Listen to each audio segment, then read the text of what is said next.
2023, it would only be a matter of time before people began to put things together.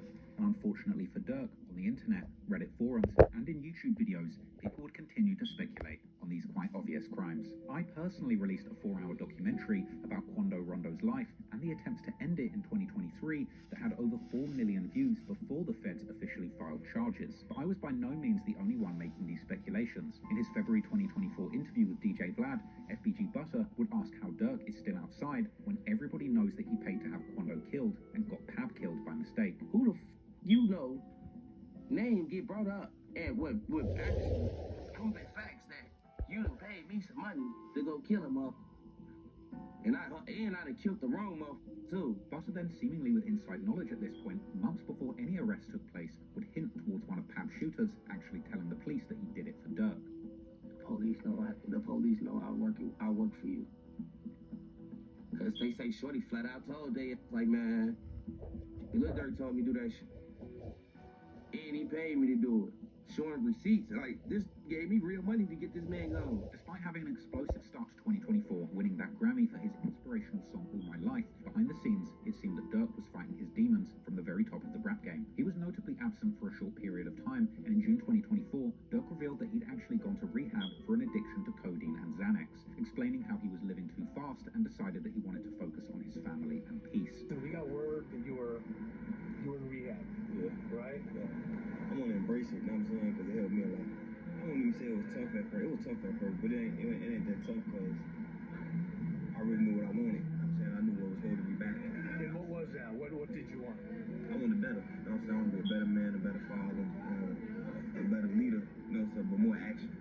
So I got to make sure that self is good before, anybody else. It helped a lot, you know what I'm saying? Just thinking clearer. See, my main goal is peace, you know what I'm saying? Being with the family and staying out of bull. You know what I'm saying? Durk would open up about feeling that his life was too fast before rehab. Moving fast. Moving fast. Making excuses. You know what I'm saying? Letting drugs take over me. You know what I'm saying? Yeah, just like codeine and everything. Is that what it was? Was codeine? Yeah, Xanax. But make me. Durk would drop a song commemorating his release from rehab, being seen in a Louis Vuitton suit and a skinnier frame. The song was called Went Hollywood for a Year, and it was a pain song with a 3-6 Mafia-inspired bridge that sounds like Durk is actually saying farewell to his beloved codeine cough syrup. In one line, Durk says that he'll give $1 million to somebody who can prove he's a snitch, and another $1 million, but then appearing to stop short of rapping Find Him, as well as bragging that he has killers in his circle sharing his money and cars, and mocking someone, saying that their homie's killer is still alive, but for Durk, it's been a year since revenge. It seemed that Durk was back, trying to put a brave face on things and attempting to get his career on track. The month before his arrest, Durk releases a new song and music video as a teaser for his upcoming album. The song's called Turn Up a Notch, and just over a week later, he would release yet another track, this time with an interesting title. The song was called Monitoring Me, and obviously had a theme to suggest that Durk indeed knew that the authorities were watching his every move. It also had some very suspect lyrics where Durk says that he can't send money to his killers in his own name, and that he doesn't know if the feds are setting him up, or if people are snitching. In another line that seemed to refer to the attempt to kill Quando that resulted in Pab's death, Durk says that he wouldn't say his shooters missed their target because they were so close, as well as rapping more lines that he can use money to have people killed, then backtracking, saying that his killers will murder for his friendship, regardless of payment, as well as bragging about having seen his killers commit murder, then backtracking again, saying that he didn't see it, he just heard the shooter shout, "Get up," to the victim, and going on to say that if his enemies post their locations, his people will go there, and openly admitting that he pays for his people for more than just murders, hinting at OTF's dual role as a label and a murderous gang. Not only was the song another self-snitching anthem, but it came with a music video filmed at, you guessed it, a gas station. This was a strange time, and once again, Durk was seen to be living a double life. Clearly going into promotion mode, Durk was making major moves in the industry, but unlike his recent song release, some of what he was doing was actually positive. Durk's 32nd birthday was coming up on the 19th of October, and he was planning to make this one special, announcing his first annual birthday show at Chicago's prestigious United Center, home of the Chicago Bulls, with a concert capacity of 23,500 people. The show was epic, and Durk drove from the dressing room to the stage behind a literal convoy of Hellcats and Trackhawks, then performing the song with that very name from the back of a moving pickup. It was also a star-studded affair, with Durk bringing a number of huge names in the rap game out, like Bossman D-Lo, Sexy Red, Nardo Wick, who performed Who Wants Smoke with Durk, and even Lil Baby. Another interesting move was choosing to use the event to unite with Chicago's top content creators, sharing the stage with prolific interview host DJ U and rapper-turned-Instagram comedian FYB J Mane, notorious for his Whoop cereal and his pushing peace movement. With Durk's acceptance of J Mane, who actually hails from 63rd and was very good friends with FBG Duck, as approval of his pushing peace agenda, aiming to stop the gang wars.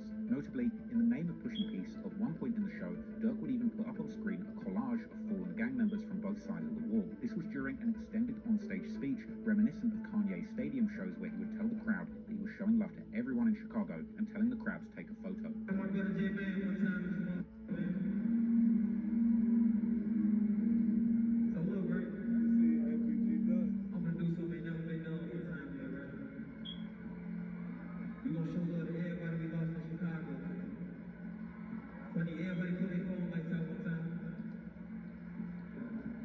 Book multiple international flights in an attempt to not only get away, but also confuse the authorities and keep them guessing what his next move might be, with 3 flights all being booked to Switzerland, Dubai, and 1 private jet that was headed to Italy. Durk was in Miami and South Florida at the time, and according to an affidavit by FBI agent Sarah Corcoran, the Chicago rapper was attempting to flee to Italy before his arrest. All international flight bookings made on Durk's behalf would raise suspicions that Durk was planning to evade capture, and the feds would immediately swoop in, and then the music would finally stop. As 2 days after his 5 friends were arrested, before Durk could board that private flight to Italy, federal agents would intercept him in Broward County, Florida on October the 25th. U.S. Marshals would apprehend him, charging him with conspiracy for allegedly arranging that hit on fellow rapper Quando Rondo. The U.S. Attorney's Office for the Central District of California would announce the arrest of Lil Durk on charges of conspiracy to use interstate facilities in a murder-for-hire plot that resulted in a fatality. I want to begin now with some breaking news. Rapper Lil Durk is charged in a murder-for-hire plot. Lil Durk's real name is Durk Bank, and he is from Chicago. This is his mugshot from Florida, where he was arrested last night